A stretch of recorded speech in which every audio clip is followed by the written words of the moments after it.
marqué par quoi? Sur la terre, lorsqu'il a eu les 30 ans, il a commencé à servir Dieu. Ça a été marqué par quoi? C'est une question. Celui qui veut répondre, lève son doigt. Ok. Elle dit que le ministère du Seigneur Jésus a été marqué par sa parole. Qui peut dire mieux? Qui peut dire mieux le ministère de Jésus? Qu'est-ce que vous avez constaté du ministère de Jésus? Elle dit que ça a été marqué par la parole. Oui, allons-y. Je pense que le ministère de Jésus a été marqué par les miracles, les délivrances, tout ça. Ok, il dit que le ministère de Jésus a été marqué par les délivrances. Amen. Par les délivrances. La parole, on dit que ça a été marqué par la parole, lui dit par les délivrances. Qui dit mieux? Qui dit on a la Bible et nous savons un peu le parcours du Seigneur, même si nous n'avons pas lu toute la Bible,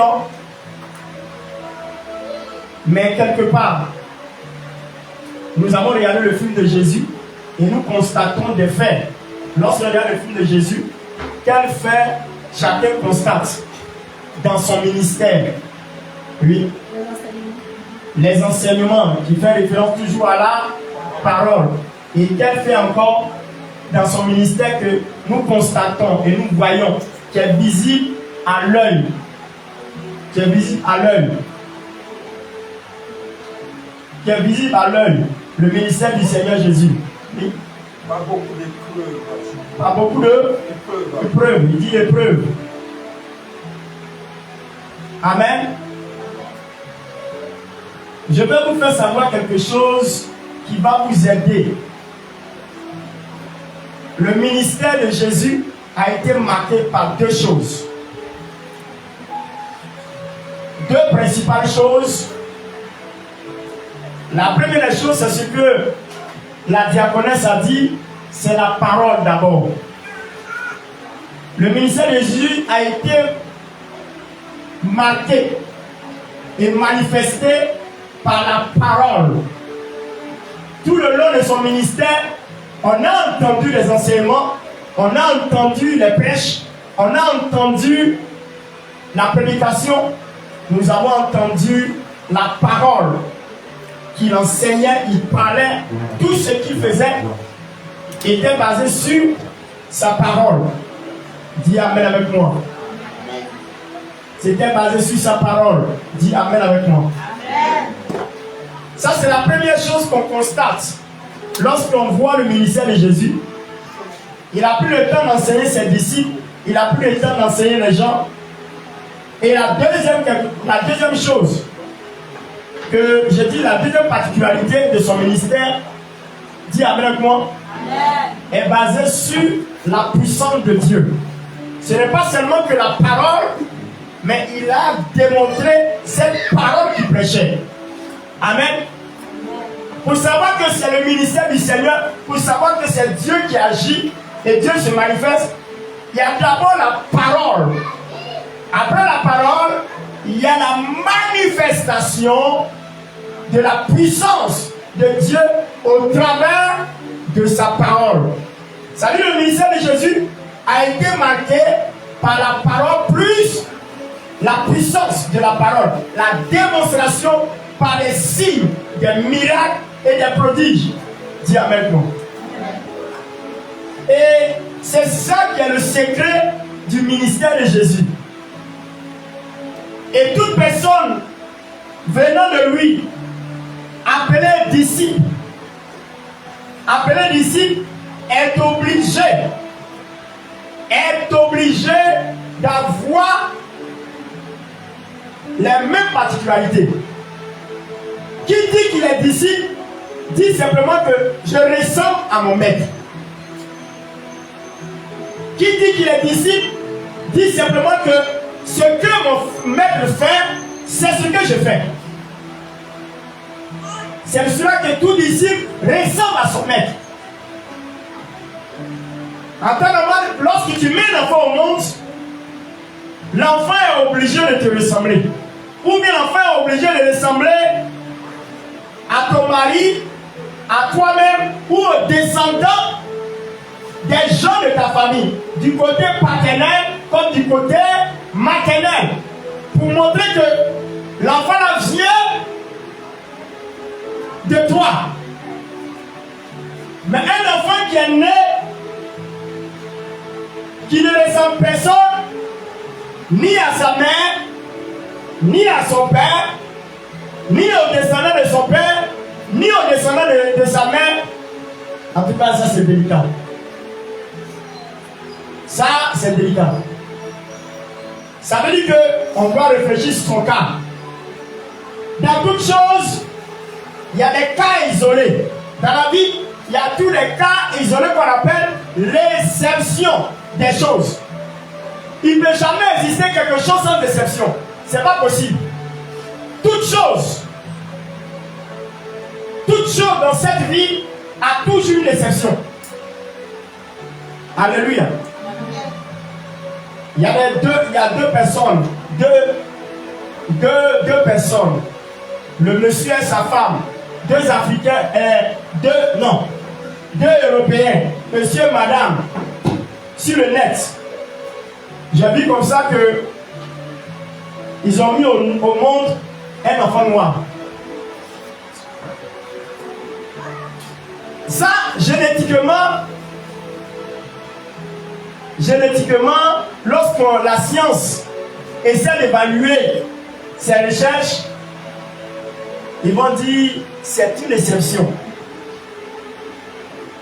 Pourquoi on dit l'exception? Parce que couramment, ce n'est pas quelque chose qui doit se passer ainsi. Ce n'est pas l'exception existe. L'exception existe parce que ça, c'est un cas spécifique, un cas à part. Comment deux personnes qui ont les gènes européens, blancs comme on le dit dans notre jargon, et puis mettre un enfant au monde, il est africain. Ça, il est africain parce qu'il est noir. Il a la peau noire. Mes amis, on dit un Africain et un blanc, ça donne café au lait. Ça c'est clair, il devient métis. Parce que c'est deux combinaisons. Amen. Mais deux blancs fait noir, dis à quelqu'un il y a un problème. Faut dire il y a toujours une exception dans toute chose. Alléluia. Et je parle pour dire le ministère de Jésus, sa particularité est basée sur la parole plus la puissance. Pour montrer que le ministère de Jésus est de Dieu, pour montrer que le ministère de quelqu'un est de Dieu, il faudrait qu'il ressemble à qui? Qu'il ressemble à qui? Qu'il ressemble à son maître. Il est qui? Il est disciple du maître. Dis avec moi. Dis il est disciple du maître. Voilà.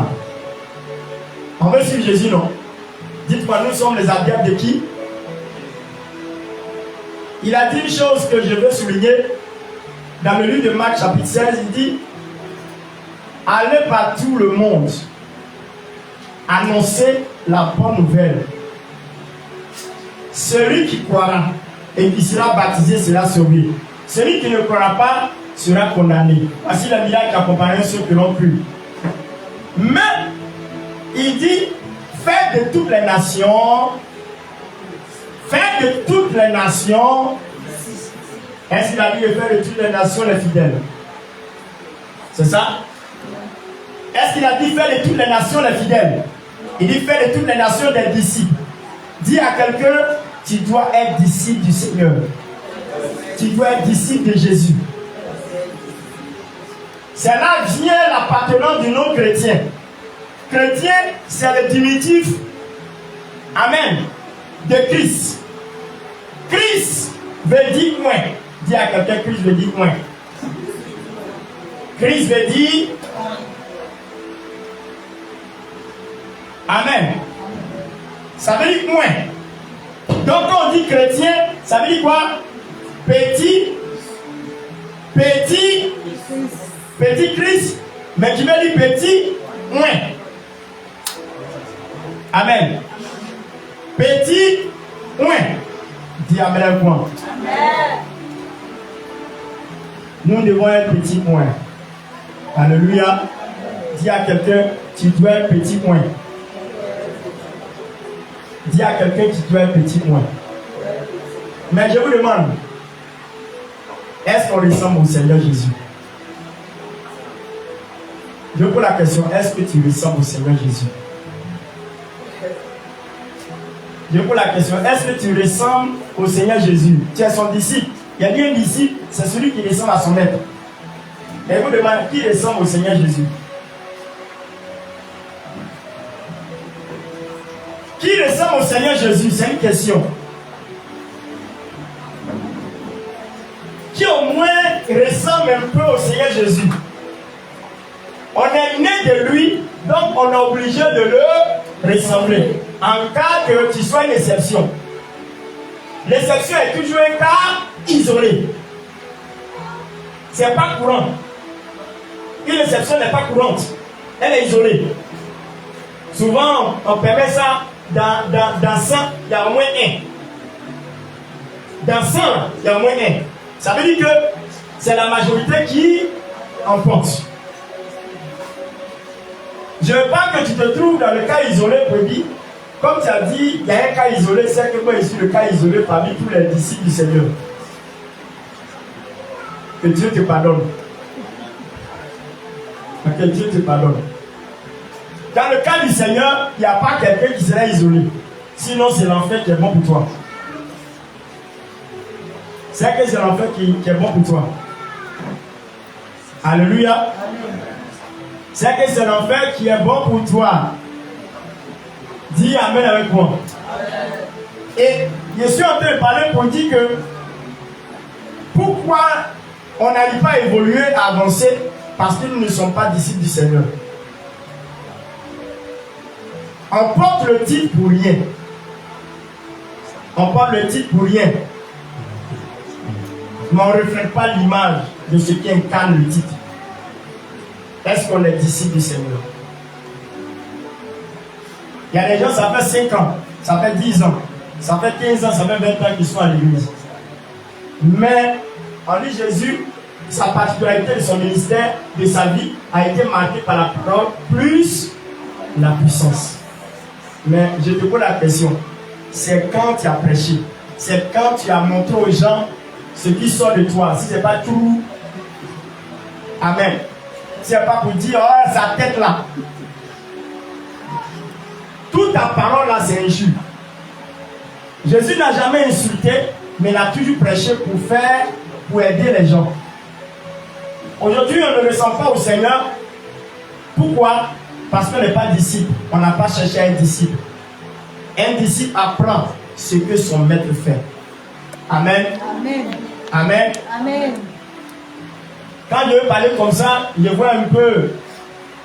Dis amen avec moi. Amen. Je vois comme les enseignants. Les enseignants, c'est bien pour illustrer mon message. Les enseignants, la maîtresse, et puis le maître.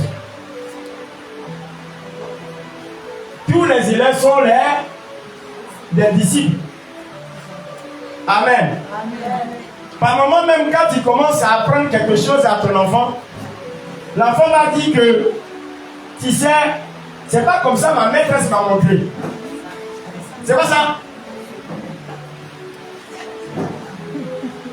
Maman Andri, quand tu apprends quelque chose à l'enfant, quand il s'en va à la maison, quand son papa demande, voilà comment il faut faire. S'il a une autre stratégie, il dit, c'est pas comme ça ma maîtresse m'a montré. C'est pas comme ça mon maître m'a montré. Ou bien c'est pas ça. Ou bien c'est pas ça. Pourquoi? Parce qu'il copie ce que sa maîtresse et son maître lui apprend. Ça veut dire que les élèves sont des bons disciples. Pourquoi? Ils ne font pas ce qu'on leur a pas montré. Ils ne font que ce que leur maître et leur maîtresse leur montrent. Dites-moi, depuis que nous prêchons Jésus, nous enseignons, est-ce que tu fais l'effort de ressembler à ce que nous prêchons?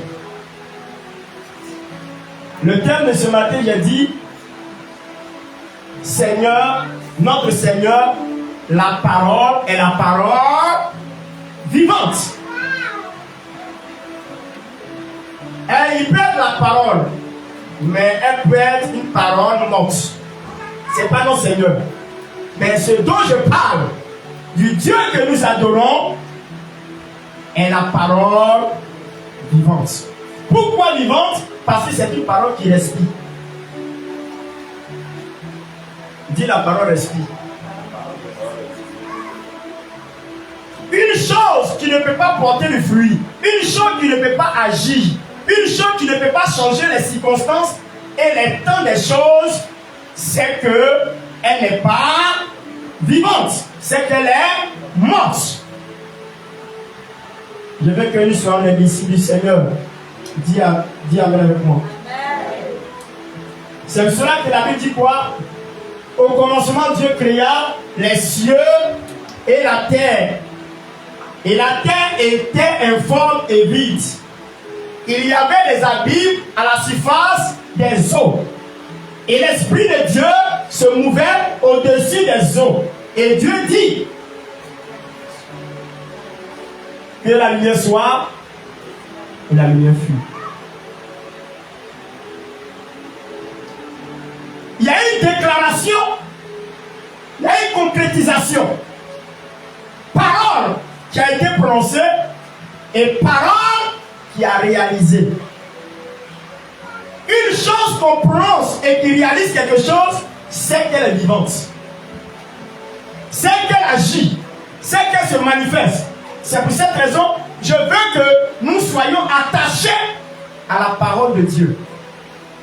C'est elle qui peut construire notre vie.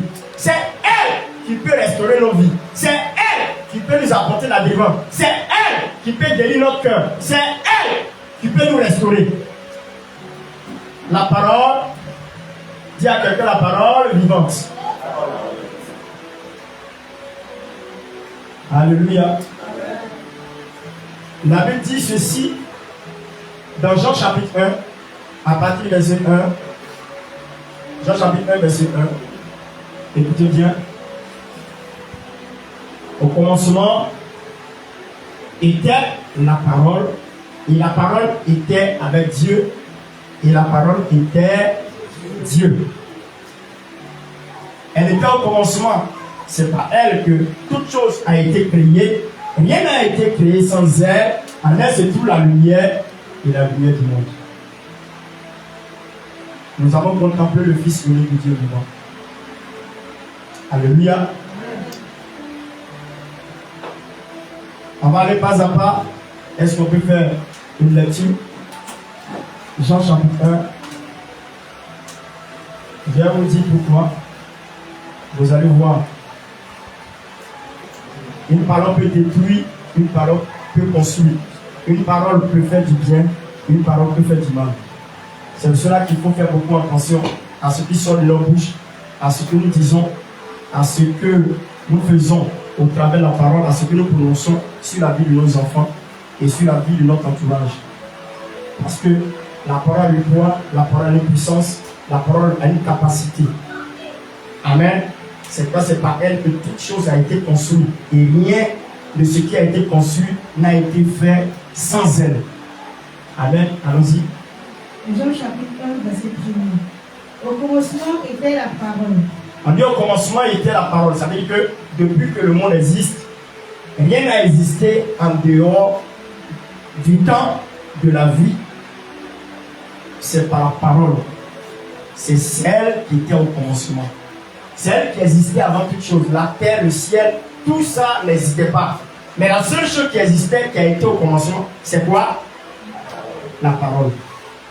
Voilà pourquoi elle est importante. Parce qu'elle a été au commencement et elle est toujours à la fin aussi.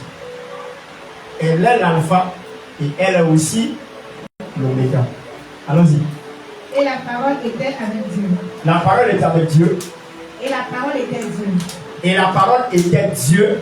Allons-y. Elle était au commencement avec Dieu. Elle était au commencement avec Dieu. Toutes choses ont été faites par elle. Toutes choses ont été faites sans elle. Amen. Amen. En elle était la lumière. Était En la elle, vie. en elle était la vie. Et la vie était la lumière des hommes. Vous voyez, la parole contient quoi? Ça veut dire qu'elle elle contient la vie. Et puis, pas seulement que la vie, mais elle contient quoi encore? La lumière du monde. Ça veut dire la parole est comme une torche. Elle est comme une lumière qui éclaire. Waouh! Les gens qui ont besoin d'être éclairés, voici une capacité qui permet à l'homme d'être éclairé. Celui qui veut avoir la vie, il a besoin de quoi? Celui qui veut vivre a besoin de quoi? Dis à quelqu'un a besoin de... Alléluia, allons-y. La lumière, lui, dans les ténèbres. On dit la lumière, lui. La lumière, lui, dans les... Ténèbres. Amen. Allons-y. Et les ténèbres ne l'ont point reçu. Les ténèbres n'ont point reçu. Allons-y. Il eut un homme envoyé de Dieu. Il y a un homme envoyé par Dieu. Son nom était Jean. Il faut prendre la partie du verset 12. C'est parti, hein? Verset 12. Verset 12, allons-y.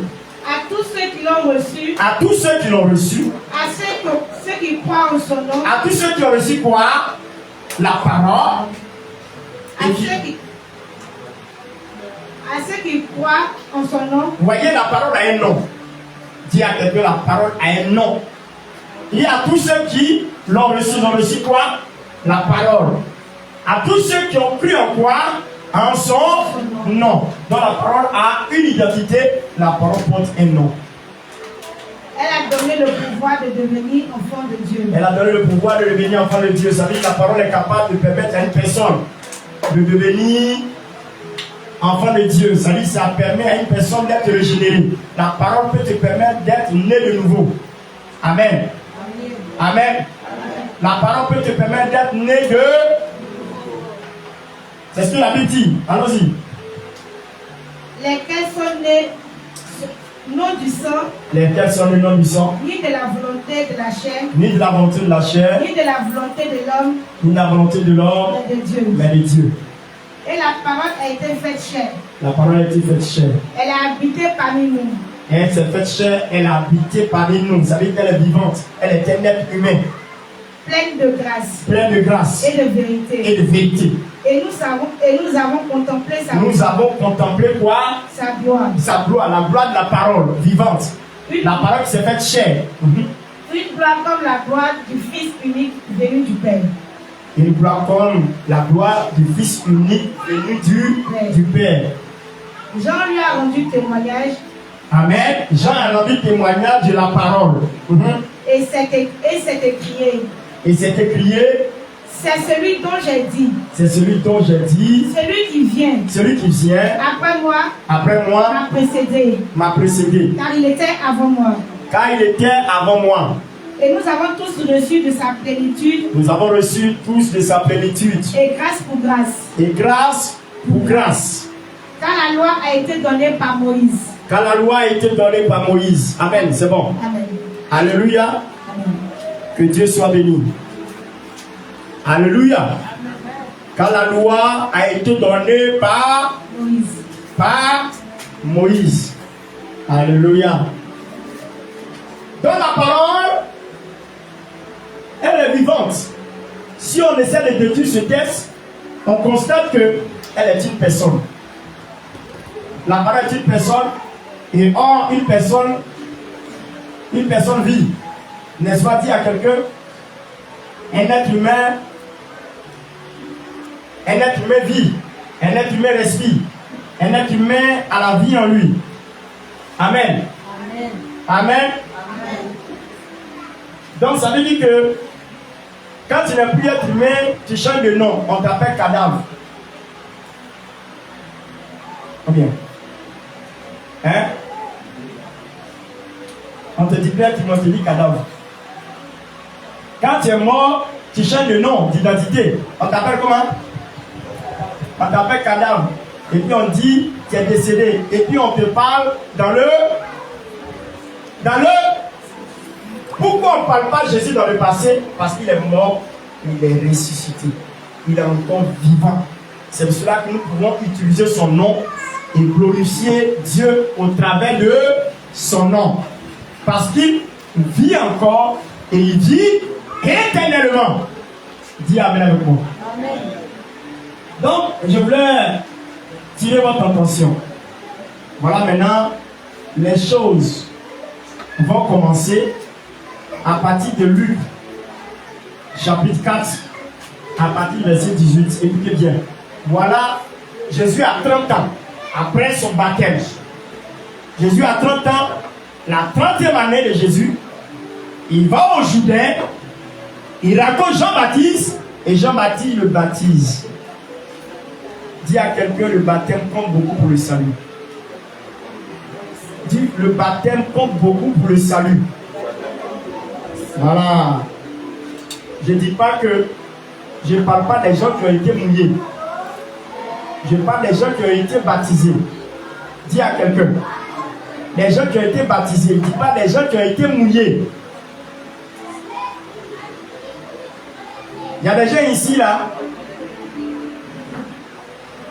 On pensait qu'on les avait baptisés, mais on a compris qu'on les a mouillés. Moi-même, je me suis rendu compte qu'on les a mouillés, on ne les a jamais baptisés. Ça veut dire que le jour où on a pris la personne et on s'est causé, on a enseigné, la personne n'a pas pris en compte tout ce qu'on a fait. La personne a pris ça, il a rejeté ça. Pourquoi? Parce que lorsque on décide d'aller dans les eaux du baptême,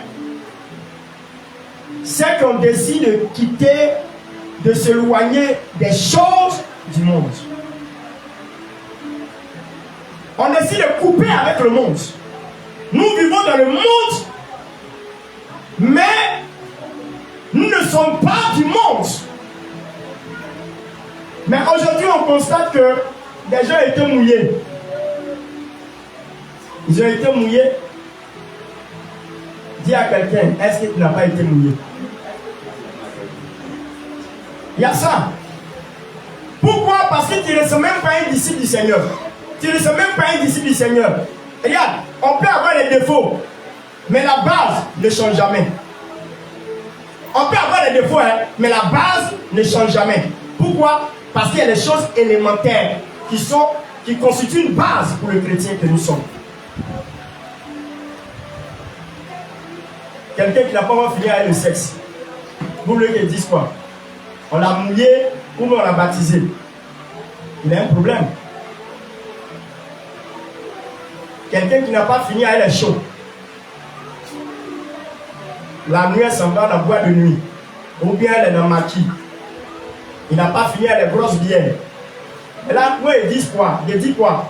Ça, c'est pas un défaut. C'est un mauvais comportement. Un défaut, c'est différent de ça. Là. Boire bien n'est pas un défaut. Boire bien, c'est un mauvais comportement. Voilà. C'est toi qui n'est pas bon. C'est ça, ça veut dire. Pourquoi? Parce que je comprends bien qu'il n'y a pas eu accident entre toi et puis la grosse bière.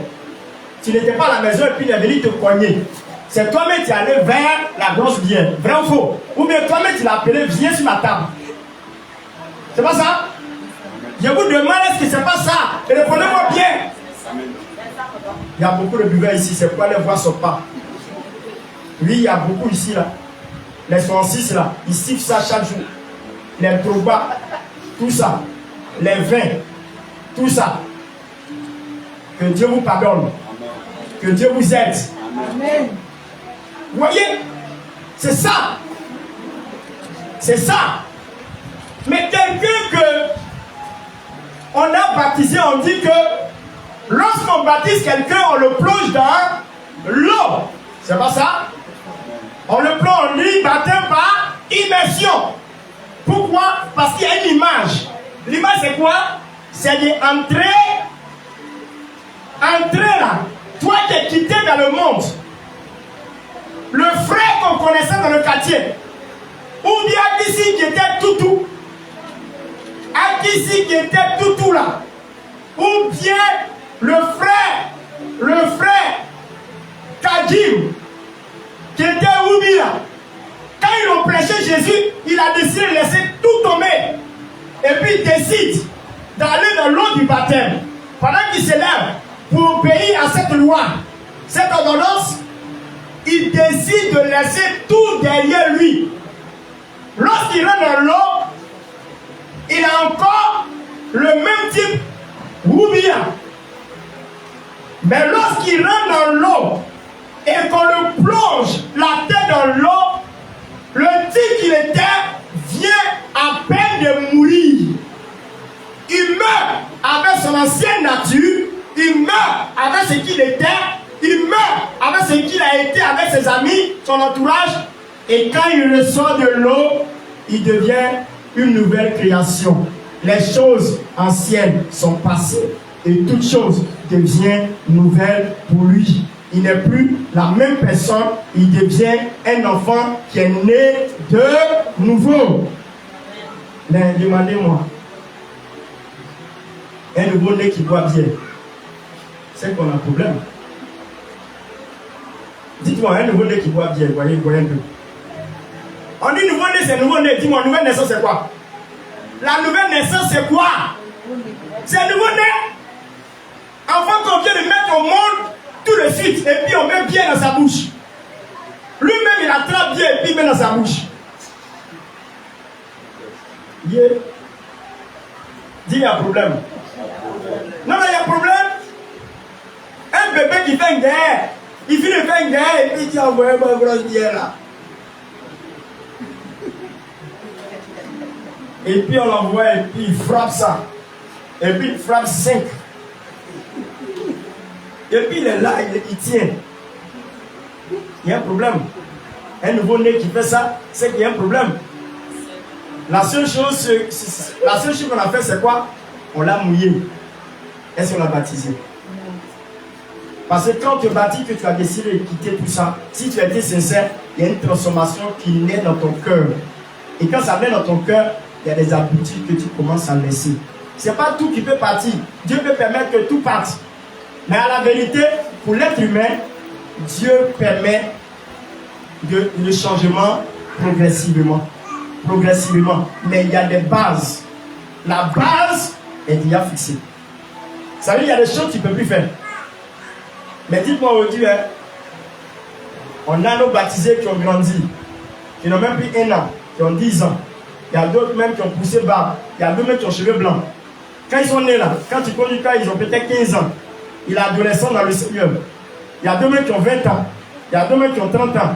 Depuis qu'ils sont nés là, ils sont la paix de Dieu. Mais tu vas te rendre compte. Ils ont encore leur même habitude, leur manière d'être. Ça veut dire que Dieu n'a jamais travaillé leur vie. Pourquoi? Parce qu'ils n'ont jamais pris la parole de Dieu au sérieux. C'est la parole de Dieu, quand tu prends au sérieux, ça change à l'intérieur de toi. Quand tu écoutes ce qu'on te prêche, que tu mets en pratique, il y a une transformation. C'est ça qu'on dit qu'elle est vivante. Elle est vivante parce qu'elle agit en nous. Amen. Elle agit en nous.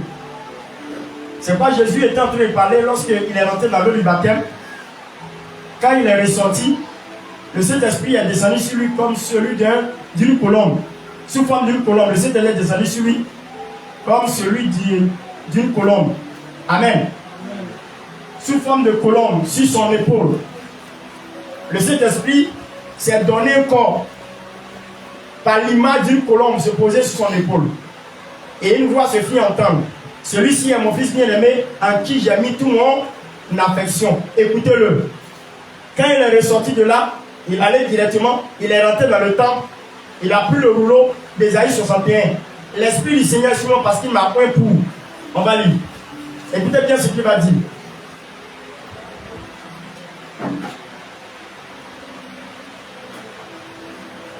Luc chapitre 4, verset 18.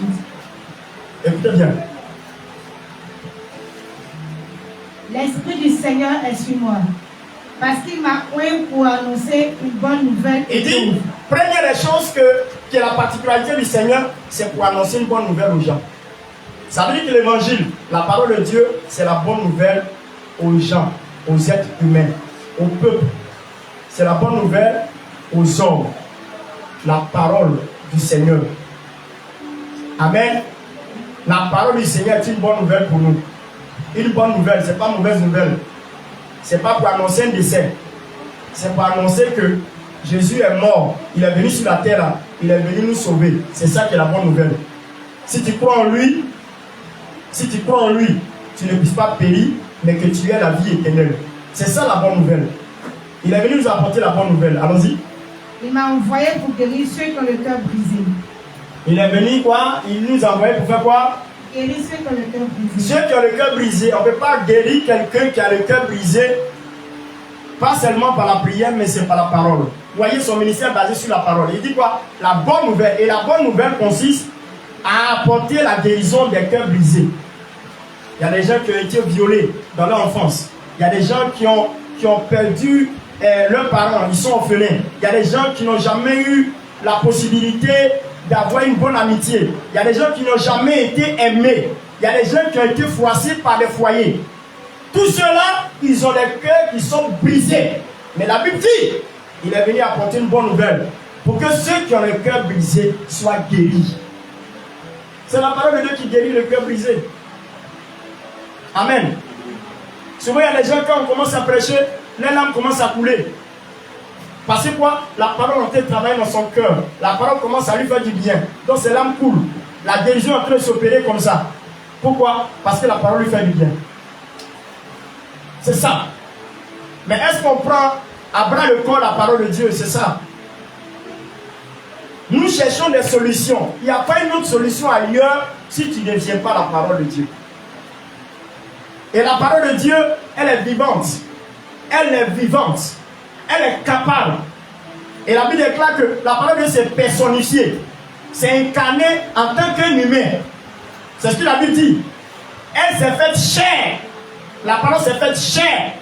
La parole est devenue comme un être humain comme toi et moi. Donc nous pouvons faire confiance.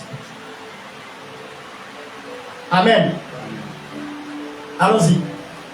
Au verset 19, pour proclamer aux captifs la délivrance. Pour proclamer aux captifs la délivrance. Et aux aveugles le recouvrement de la vie. Vous voyez, captifs c'est quoi? Ce sont ceux qui ont emprisonnés. Ce sont les personnes que ils ont pris en étau. Les captifs. Ils ont capturé des personnes. Des gens qui sont en prison. Ils sont enfermés quelque part. Il dit, Dieu l'a envoyé pour proclamer la délivrance aux captifs. C'est pas ça? Hein? Allons-y. Et aux aveugles le recouvrement de la vie. Vous voyez? La parole encore vient pour annoncer que ceux qui étaient aveugles, comme la parole est claire, ça va éclairer des gens qui sont aveugles. Amen. Ça va éclairer les gens qui sont aveugles. Ça va éclairer ceux qui sont aveugles. Ils vont recouvrir quoi? La vue. Ça, c'est la parole de Dieu. Quand on enseigne la parole de Dieu comme ça, puis quelqu'un dort, c'est qu'il a un problème. C'est qu'il a un problème. Parce que la parole de Dieu qui prêche, elle est vivante. En principe, tu ne dois pas dormir. Si tu dors, c'est que tu as un problème. On doit t'aider. Parce que tu as un problème de fonctionnement. Tu as un problème de vie. Tu ne sens pas un disciple. Un disciple, c'est celui qui est éveillé, qui est prêt à entendre ce que son maître lui dit pour qu'il puisse apprendre aux enseignements de son maître. Mais, allons-y. Pour envoyer libre les opprimés. Pour envoyer libre les opprimés. Pour publier une annonce de grâce. Pour renvoyer libre les opprimés. Vous voyez, les gens qui sont opprimés, maltraités. Des gens ils n'ont pas de paix. On fait d'eux ce qu'on veut. Ils sont devenus comme des esclaves. On les opprime. Comme le peuple d'Israël a été opprimé en Égypte. Il ne peut pas faire ce qu'il a envie de faire. Il n'est pas libre. Il est opprimé. Quelqu'un qui est opprimé, le Seigneur dit, vient apporter la liberté. Pour qu'il soit libre, ne plus qu'il soit sur le joug de quelqu'un. Sur la domination de quelqu'un. C'est comme ça le diable nous maltraite tous les jours. Hein. Alléluia. Allons-y. Pour publier une année de grâce du Seigneur. Pour publier une année de grâce. Voyez, pour publier une année de grâce. La parole de Dieu vient pour annoncer une année de grâce. La grâce, c'est une faveur imméritée. Dis à quelqu'un, c'est une faveur imméritée, la grâce. Dis à quelqu'un, la grâce est une faveur imméritée. La grâce est une faveur imméritée. C'est pour cela que si vous remarquez bien, des gens qui ont fait des délits, ils ont commis des délits au niveau de la juridiction, au tribunal. Il a commis des délits. Et le jour de l'indépendance, le président décide, selon le décret de la Constitution, de donner plus de liberté à des personnes qui ont eu à commettre des forfaits, à commettre des actes, mais mineurs. Mineurs. Si tu as égorgé quelqu'un, vraiment, ça c'est compliqué. On dit des actes qui soient mineurs. Amen. Et on déclare que ces personnes-là, leur père est abrégé. Il reçoit ce qu'on appelle la grâce présidentielle, qui leur permet aussitôt que le décret et que leur nom est affiché sur la liste déposée, ils sont dans l'obligation de quitter la prison, d'être libres. On appelle ça une grâce. Ils ne méritent pas parce qu'ils n'ont pas encore fini de purger leur peine. Pour cette raison, on appelle ça la grâce. Parce qu'ils ne méritent pas. Donc la grâce, c'est une faveur imméritée. Il y a des gens, Dieu les fait grâce. Quand il les regarde, quand Dieu est au ciel et qu'il les regarde là, il ne doit même pas avoir quelque chose. Mais malgré ça, Dieu fait tout pour qu'il y ait quelque chose quand même. On appelle ça la grâce. C'est pourquoi la Bible dit aussi que la grâce, elle est trompeuse. Parce qu'il y a des gens qui profitent de la grâce, ils ne savent pas qu'ils sont en danger. Au fur et à mesure que tu profites de la grâce, que tu ne changes pas, Dieu te fait grâce, tu ne veux pas changer. Il te permet que malgré que tu es un gars impudique, dernier cri, tu es dans femme, toujours tu es dans des rapports, toujours tu es dans le sexe, toujours. Et tu fais le travail, tu travailles, tu reçois ton salaire, souvent même tes affaires marchent bien. Donc comme ça marche bien, ça marche chez toi, tu ne te rends pas compte. Pour toi, tu te dis que Dieu te fait grâce. Voilà, mais elle est trompeuse parce que tu vas en faire avec tout ton argent que tu es en train de gagner. Parce que ça va te donner l'occasion de réfléchir qu'on dirait que je me comporte mal. C'est comme ça, par moment, les gens vont en enfer sans se rendre compte. Pourquoi? Parce que la grâce, elle est trompeuse. La grâce l'a trompée, pensant que c'est parce qu'il est bien que Dieu fait ça. Il y a des gens qui se voient bien, mais le soleil brille sur les têtes, la pluie tombe sur les têtes. Il dit dans sa parole que il fait descendre sa pluie sur les bons et les mauvais. Tout le monde reçoit la même grâce. Tu es bon, tu reçois la pluie. Tu es mauvais aussi, tu reçois la pluie. Tu reçois le soleil, tu es bon, tu reçois le soleil quand tu es mauvais. Mais ça ne veut pas te dire que tu vas te permettre à ne pas réfléchir et de chercher à changer. Un jour viendra où Dieu ne va pas te pardonner. Parce que il y a un temps pour pardonner, il y a un temps. C'est sur la terre ici, là, on peut se pardonner. Demain, au nouveau jugement, il n'y a plus pardon. Il n'y a plus pardon. Au dernier jugement, il n'y a pas pardon. Au dernier jugement, là, il n'y a plus pardon.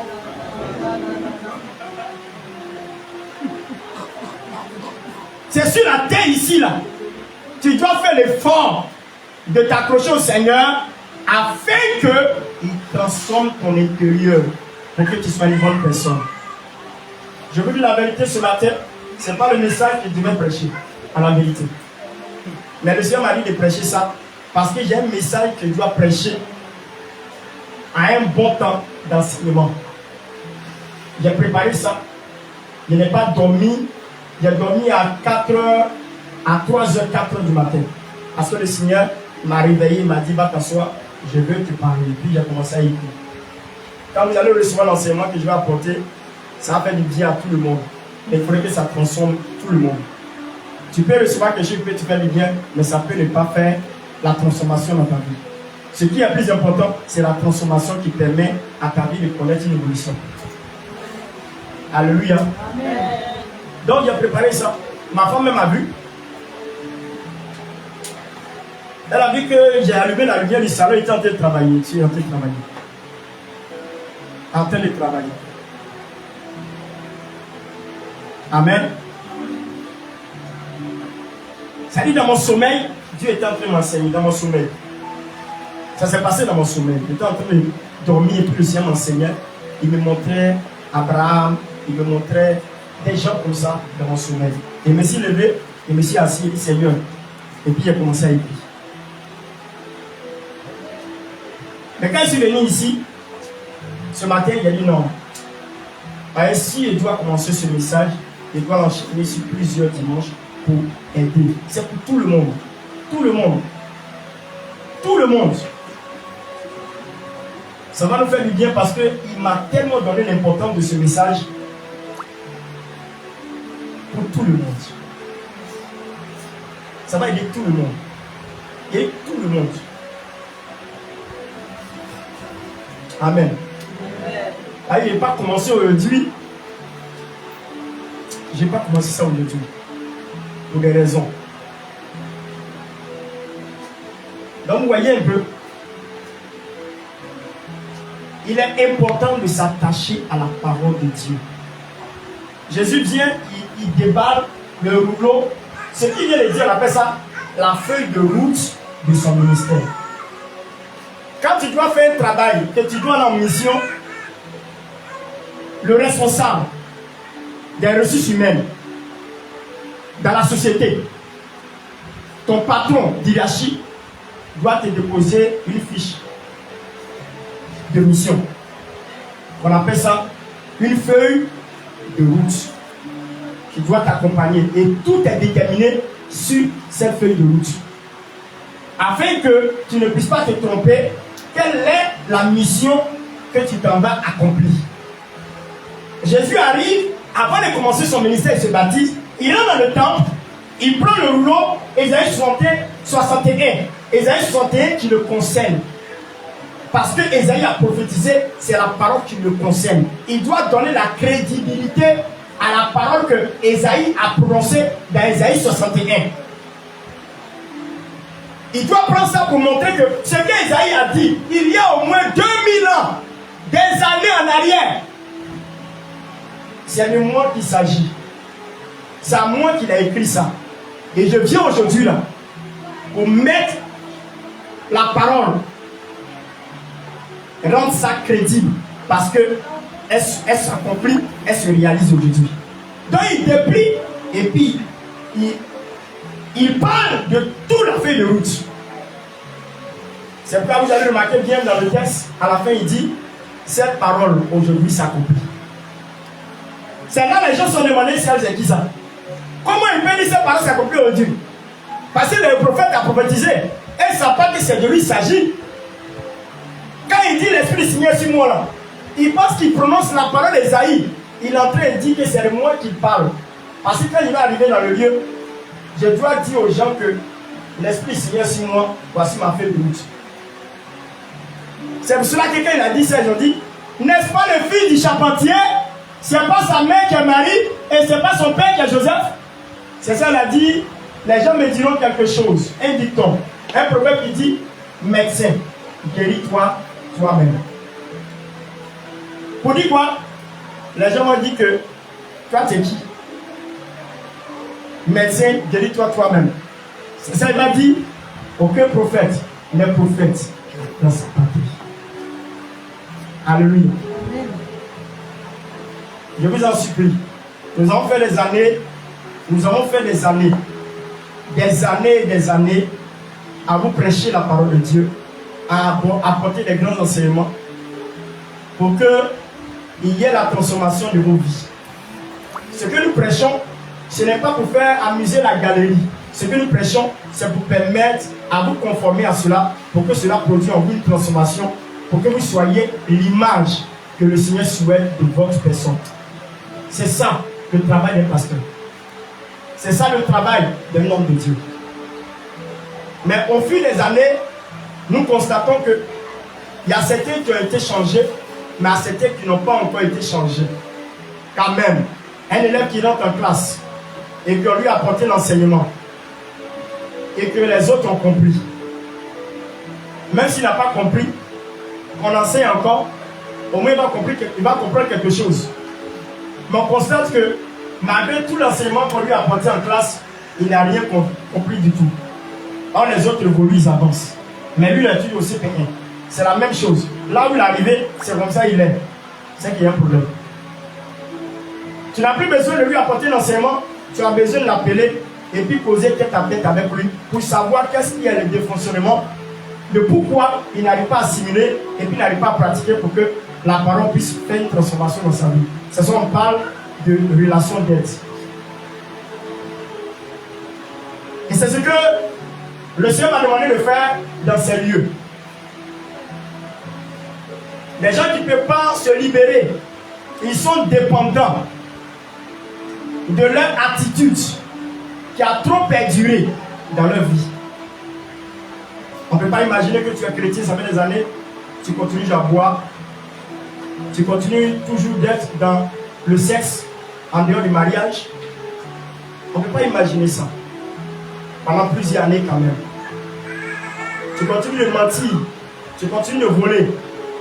Ce sont les choses qui sont élémentaires pour la vie chrétienne. On n'a pas besoin de te parler tous les jours pour ça.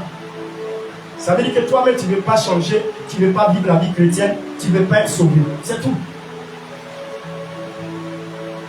Parce que quand quelqu'un veut quelque chose, lui-même là, il peut même s'approcher pour dire, il fait mes efforts, mais c'est compliqué. On peut te donner des méthodes pour t'aider à la transformation. Mais toi, ça ne te dit rien. Ça te plaît de vivre comme ça. Ça te plaît de vivre comme ça.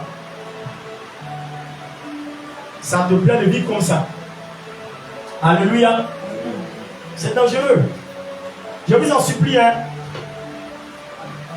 Je dis toujours à Dieu, Seigneur, permets que moi, prophète Jérôme, je sois capable de rendre mon ministère pour ceux que Dieu m'a confiés et que je dise la même prière que Jésus. Seigneur, tous ceux que tu m'as confiés, je n'ai perdu aucun d'entre eux, sauf Judas Iscariote, celui qui a trahi Jésus. Il dit sauf Judas Iscariote. Ils ont mis à la fin celui qui trahit Jésus. Il n'a perdu aucun d'entre eux. Moi, mon effort, ce n'est pas perdre aucun d'entre vous. Rendre mon ministère bien. Mais si toi, tu es Judas, on ne peut rien faire pour ça. Si toi, tu es Judas, on ne pourra rien faire pour ça. Je ne veux pas que tu sois dans le lot de Judas. Même si tu es Pierre, c'est bon. Pierre peut le nier. Après se repentir, devenir bonne personne pour amener une prédication qui convertit 3000 personnes. Je préfère cette personne-là. Mais je ne veux pas de Judas. Parce que Judas qui fait les efforts ne peut pas comprendre. À la fin, c'est pour te vendre. À la fin, c'est pour te vendre à 30 pièces. On ne veut pas ça. On veut les chrétiens normaux. C'est-à-dire que des chrétiens normaux qui vont au moins comprendre les choses. Et qui vont prendre la vie chrétienne vraiment au sérieux. C'est ça. Nous sommes en train de marcher pour aller quelque part. Ce n'est pas pour galvaniser ou bien amuser la galerie.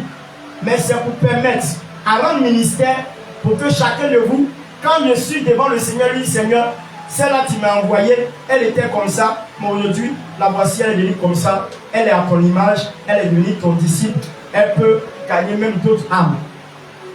Je suis content. Mais les gens que tu vas prêcher combien d'années, ils ne changent pas. Ils sont pareils. C'est leur corps là, rejette la parole. Ils sont anti-parole. On fait comment?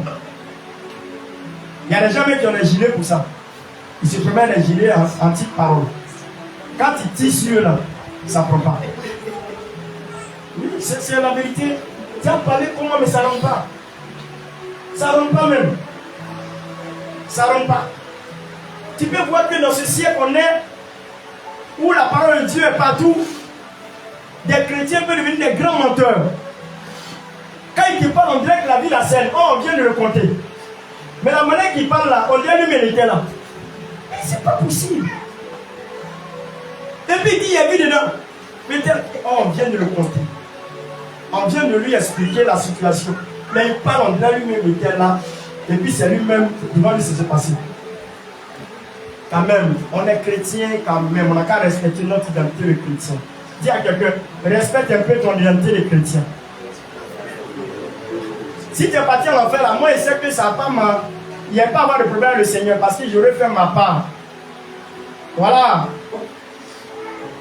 Il y a des gens qui vont partir, ils vont partir en enfer comme ça. D'une manière délibérée, quoi. Ils prennent les sacs et puis ils marchent en enfer. C'est-à-dire, c'est pas, on peut rien faire, quoi. Je veux que chacun de nous soit sauvé. Amen. Mais sachez une seule chose, pour souligner. Personne ne sait quand il va mourir. C'est la seule chose qui est indéniable. Nous tous on va mourir. On ne sait pas c'est quand. Tu peux sortir dessus et puis c'est fini. Hein.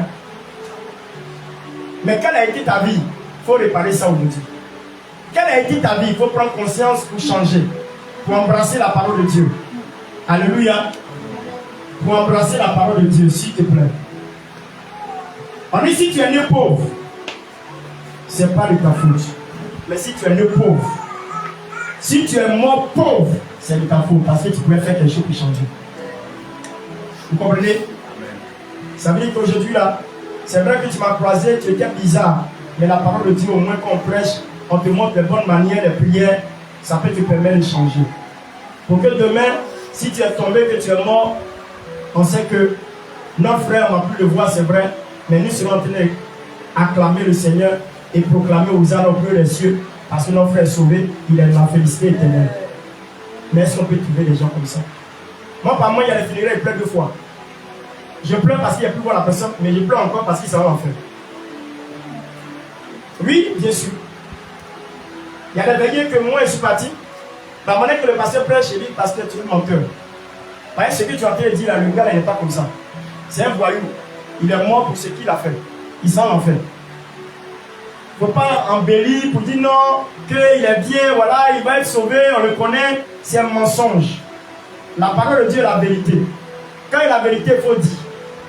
Il faut dire le type qui est là. Je pleure 2 fois parce qu'il s'en en fait. Parce qu'il n'a pas mérité. C'est-à-dire qu'il a commis des forfaits. Il mérite ce qui lui est arrivé.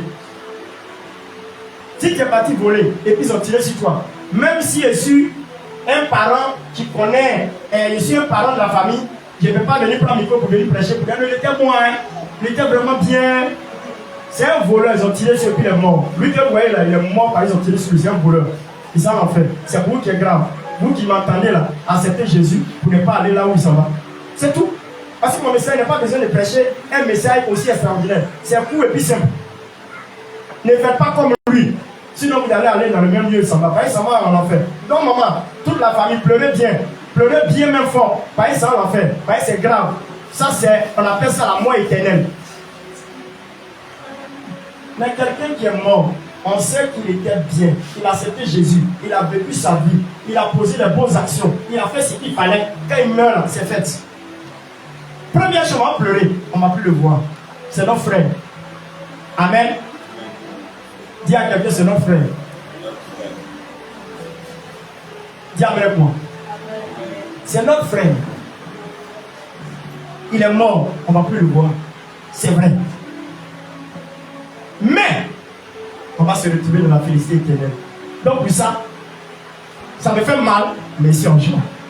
C'est ça qui doit être. Lorsqu'il y a un frère parmi nous qui a été vraiment sincère, qui s'en va, on proclame le Seigneur. C'est vrai qu'on pleure avec lui, on pleure avec la famille, on ne verra plus nos frères, mais on va se retrouver là-bas pour toujours et à jamais dans la félicité éternelle. C'est ça.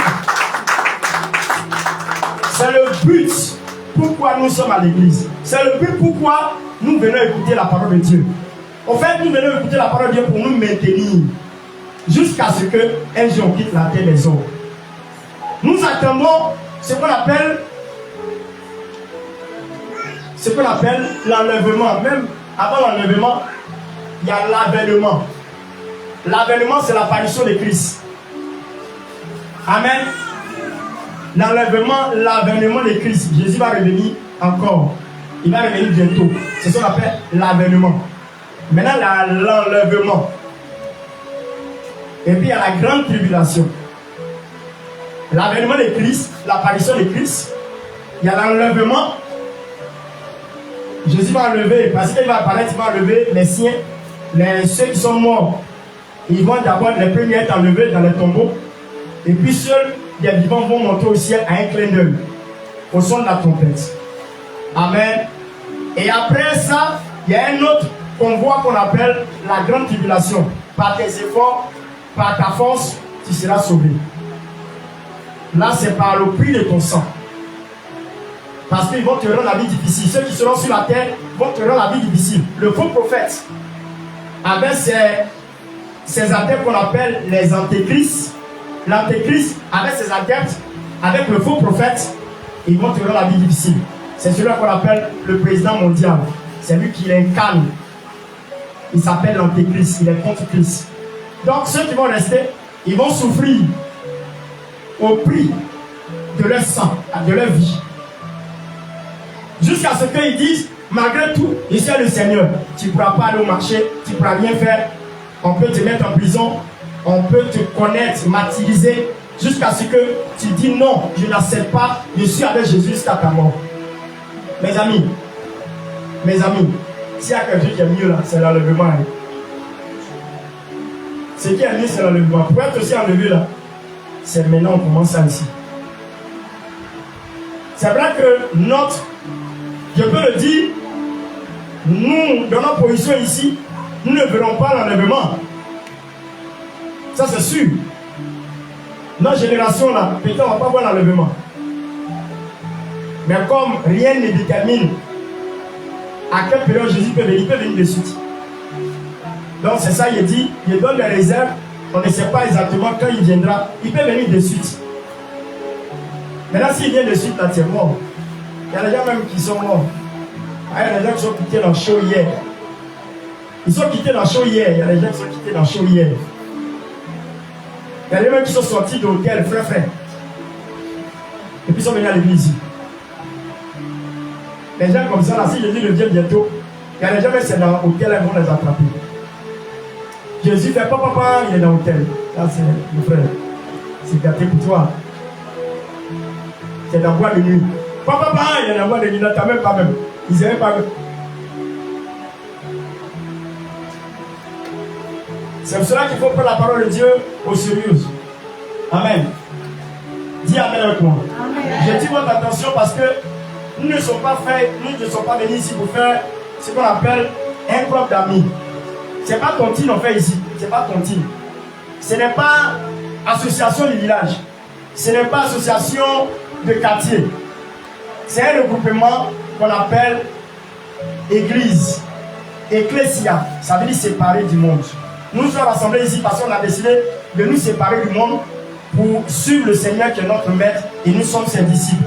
C'est ce que nous sommes en train de faire. C'est ça qui est l'évangile. C'est ça qui est la vie chrétienne que nous menons. Bah, si tu viens ici, tu ne sais pas pourquoi tu es venu, c'est que c'est grave. Tu viens ici, c'est pour recevoir une éducation, pour te maintenir, pour un changement, pour attendre l'avènement de Christ. Pour attendre que Jésus vienne. Pour attendre qu'un jour, si tu meurs, tu ne puisses pas aller en enfer, mais que tu puisses aller dans la félicité éternelle. Voilà pourquoi nous sommes ici. Nous sommes ici pour nous maintenir, pour recevoir la parole de Dieu, pour tenir parce qu'il y a les épreuves, pour tenir parce qu'il y a tellement de choses que Satan fait. Si on ne le fait pas, Satan va nous avoir parce que la Bible déclare que Satan, animé d'une grande colère, sachant qu'il a peu de temps, il est un lion rugissant. Satan est un lion rugissant, il est comme un lion rugissant, cherchant qui dévorer, parce qu'il sait qu'il a peu de temps. Donc, nous sommes pasteurs pour rassembler le troupeau de Christ, pour permettre que vous soyez des bonnes personnes, bien jusqu'à ce que Satan, malgré tous ses malices, il n'arrive pas à vous avoir. Et que le Seigneur puisse vous préserver par les conseils, les enseignements qu'on vous apporte. Quand vous le suivez, vous respectez, ça vous permet d'éviter les pièges du diable pour attendre jusqu'à l'avènement de Christ. Dis Amen avec moi. Amen. Donc, ça veut dire que ici, nous allons passer le temps à vous examiner. Ça sera comme je suis un médecin et que vous êtes mes patients. On va causer, on va s'entretenir. Quand on va bientôt ouvrir le bureau, je vais recevoir toute l'église. Chacun va passer par rapport à son jour. Il vient, on va causer, on va s'entretenir. Qu'est-ce qui fait que telle chose, ça ne va pas? Pourquoi il ne peut pas changer? On va investiguer et on va trouver la solution. Celui qui veut changer, changera. Celui qui ne veut pas changer, ne va pas changer. Malgré il va rentrer dans le bureau avec moi, s'il ne veut pas changer, il ne changera pas. Amen. Mais moi, personnellement, en tant que pasteur, je vais m'acquitter de ma tâche. Je vais faire ce qu'il me est de mon devoir de faire en tant que pasteur. Mais à toi maintenant, en tant que disciple, si tu ne t'es pas acquitté de ça, ça c'est ton problème. Mais je ferai ma part. Pour que chacun de nous soit transformé, libéré, que vous soyez des bons chrétiens et que demain, le Seigneur dise: oh mon fils, tu as eu des couronnes. Rentre dans ma joie. C'est ça. Je sais que je suis sauvé. Mais pourquoi je suis encore sur la terre? C'est d'avoir des couronnes. Dis, c'est d'avoir des couronnes. Dis, c'est d'avoir des couronnes. Voilà. Je suis sauvé, mais je dois avoir des couronnes. Les couronnes, c'est quoi? C'est les œuvres que nous faisons. Les œuvres que nous faisons ne nous donnent pas le salut. Le salut est gratuit à la croix du Calvaire, à Golgotha. C'est par son sacrifice que nous sommes sauvés. Ça, il n'y a rien à dire. C'est indéniable à ça. Il n'y a rien à dire pour ça. Mais, il y a une place au ciel. Il y a des mérites. Et ces mérites-là s'obtiennent par quoi? Par les bonnes œuvres que nous faisons dans la maison de Dieu. Par les bonnes œuvres que nous faisons chaque jour dans notre quotidien. Amener âme au Seigneur est une couronne. Amener quelqu'un à Christ et puis s'assurer qu'il demeure, c'est une couronne. Il y a beaucoup de récompenses. Il y a des gens qui prennent l'argent pour mettre dans l'œuvre de Dieu. Il peut dire: ah, pasteur, il fait trop chaud ici. Je vais mettre 3 mois dans la terre. Dieu écrit. Dieu écrit. Ah, pasteur, il va donner une climatisation. Dieu écrit. Ce n'est pas cadeau, ça écrit. Pareil chez Dieu là, il n'y a pas cadeau. Ce que tu donnes à Dieu, Dieu ne mentionne pas c'est cadeau il m'a fait. Non, non. Chez Dieu, c'est compté parmi les éléments qui doivent accompagner pour que tu aies les couronnes. Si un jour tu as donné un tabouret, c'est écrit là-bas, il a donné un jour tabouret, la date est fixée. Chaque jour que nous faisons la main de Dieu, Dieu écrit, Dieu tient compte de ça. C'est pas que tu donnes quelque chose à Dieu. La Bible dit, et je cite: celui qui prête à un pauvre, celui qui donne à un pauvre, prête à Dieu. Celui qui donne à un pauvre, il prête à Dieu. Il prête à Dieu. Dis-moi, Dieu peut accepter qu'on le prête? Dieu peut accepter? Hein? Il y a crédit sur Dieu, c'est ça? Prêter, ça veut dire il y a crédit sur Dieu. Ou bien c'est pas ce qu'il a dit? Quand tu prêtes à quelqu'un, c'est qu'il y a un crédit sur la personne, il doit te. C'est ce que ça veut dire. On dit celui qui donne au pauvre, prête à Dieu. Donc Dieu a crédit.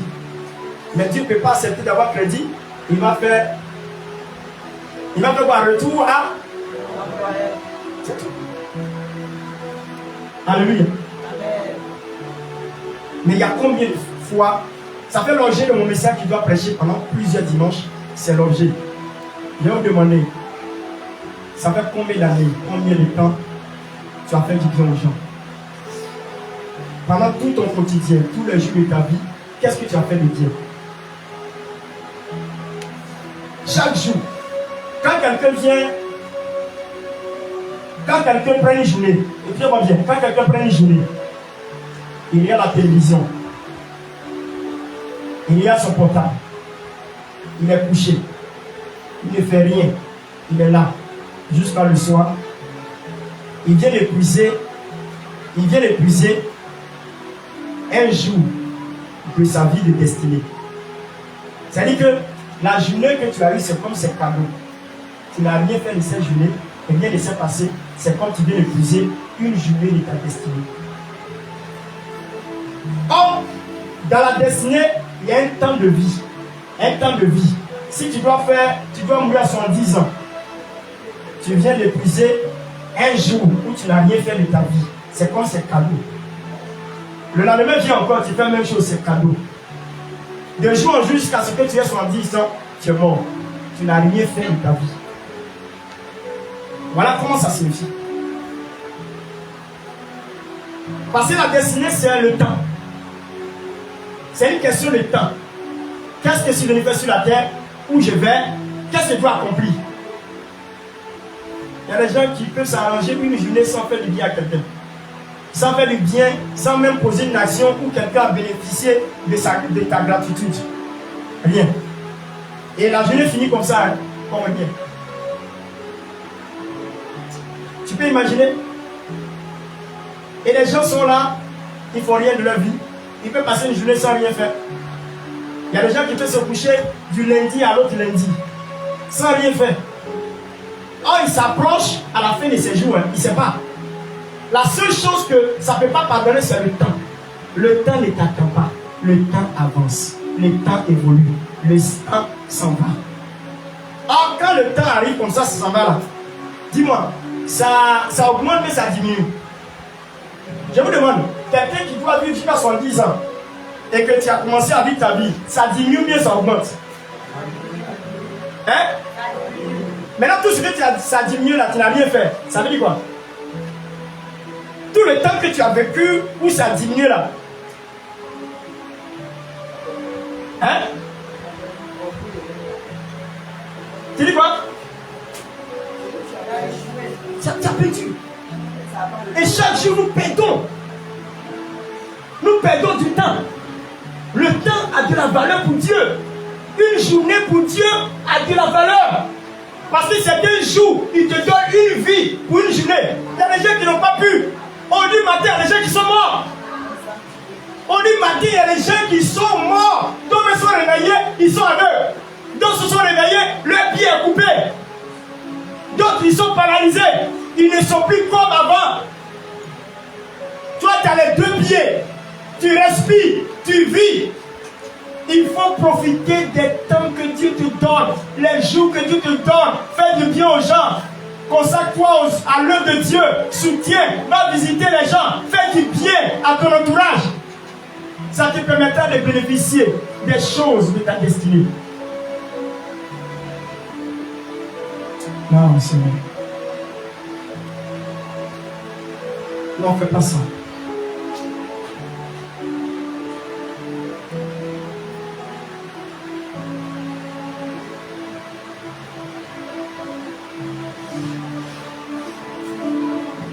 Alléluia. Alléluia. Amen. Alléluia. Amen. Tout à l'heure, j'ai eu l'occasion avec les responsables. Tous les responsables, je vais avoir l'occasion de eux tous. Tous les responsables de chaque département. Les responsables clés de chaque département, je vais les rencontrer. Et je vais les parler. Je ne parle pas en tant que pasteur, mais je vais les parler en tant que leader. En tant que leader. Oui, tout le monde, mon épouse, les pasteurs, tous ceux qui sont responsables. Après le culte, je veux vous voir, je veux vous rencontrer. Je vais vous parler.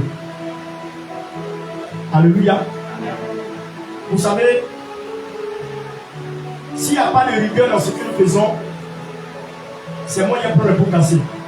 Et c'est moi ici le leader. S'il n'y a pas de l'ordre, de la discipline dans le travail, c'est pas bon. Alléluia. Parce que c'est nous principalement ma personne qui dirige l'église. Dieu m'a établi. Je suis un canal auquel il a choisi à la tête de cette mission pour conduire tout le monde. Il doit beaucoup faire attention comment il doit conduire l'œuvre et diriger l'œuvre. Tout à l'heure, on va se rencontrer pour parler, pour échanger ensemble. Alléluia. Alléluia. Amen. Alléluia. Amen. Prenons Hébreux chapitre 4, le verset 12. La parole.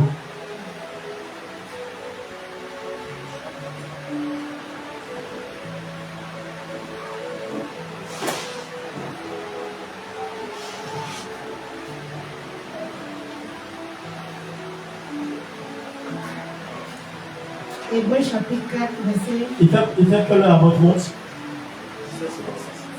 Hein? 1956, ok. Hébreux chapitre 4, verset 12. Oui. Car la parole de Dieu est vivante et efficace. Car la parole de Dieu est vivante Et et efficace. efficace. Plus tranchant qu'une épée, quelconque à deux tranchants, pénétrant jusqu'à partager âme et esprit, jointure et moelle. Elle juge les sentiments et les pensées du cœur. Amen. Amen. La parole de Dieu, on dit quoi? Elle est quoi? La parole de Dieu est vivante Elle est vivante et et efficace. efficace. Plus tranchant Plus tranchant qu'une épée, qu'une épée à deux quelconque tranchants. à deux tranchants. À deux tranchants. Amen. On dit quoi? D'abord, elle est quoi? Elle est vivante et elle est efficace. Je vous dis, il n'y a pas autre chose qui peut vous aider. C'est la parole de Dieu. Elle est vivante. Et puis quoi? Efficace. On la compare à quoi? À une épée à double tranchant. Séparant l'âme et esprit, jointure et moelle. Elle juge les sentiments et les pensées du cœur. C'est celle-là qui peut vous transformer. C'est celle-là qui peut vous faire du bien. Frères et sœurs, si tu fais la confiance à la parole de Dieu, elle va faire de toi une bonne personne. Tout ce que nous prêchons ici, c'est pour que vous puissiez mettre en pratique. Quand par moment j'ai prié et dit, une chose c'est d'entendre, une deuxième chose c'est de comprendre, et une troisième chose c'est de pratiquer. Les trois choses, si tu respectes jusqu'à la pratique, si tu as entendu et que tu as compris, il est facile pour toi de pratiquer. Une chose, ce n'est pas l'entendre. C'est quand Jacques pouvait dire, ne soyez pas des auditeurs oublieux. Et on dit quelque chose de suite et puis vous oubliez après. C'est pas la peine. On doit prendre à bras le corps la parole de Dieu. Dis à quelqu'un, tu dois changer de manière de vivre. Tu dois te conformer à la parole de Dieu, s'il te plaît. Dis-lui, s'il te plaît, conforme-toi à la parole de Dieu. Dis à quelqu'un, touche quelqu'un, dis-lui, s'il te plaît, conforme-toi à la parole de Dieu. Parce que c'est elle qui change la vie. Alléluia. Alléluia. Je serai vraiment dur pour vous le dire. Je vais prendre la carrure d'un leader. Un leader ne joue pas. Un leader, il ne permet pas les amitiés. Familialité, comme ça, c'est terminé. La récréation est terminée. On va se régler. On va se respecter. Ça, c'est aussi clair. Voilà. Les personnes maintenant qui veulent me rencontrer n'allez plus jamais chez moi à la maison. Venez ici, c'est ici l'église. Ça, c'est terminé. Toutes les personnes vont venir ici. On se donne rendez-vous ici. On joue le rendez-vous et puis on se voit. Et on prie ensemble. Plus jamais quelqu'un va aller m'emmerder à la maison. C'est terminé. Parce que le domicile n'est pas confondu à l'église. Là-bas, c'est pour me reposer. Là-bas, c'est pour porter ma petite culotte pour me reposer. L'église, c'est ici. mon travail. Donc quand on se connaît, c'est dans le cadre de l'église on se connaît. Donc c'est à l'église on va se voir. Il faudrait qu'on puisse se respecter. Ce que nous sommes en train de faire, si on ne met pas de sérieux dedans, c'est moins prendre le pot cassé. C'est terminé. Dis à quelqu'un la récréation est terminée. Alléluia. Est-ce que le président il est venu? Il n'est pas venu.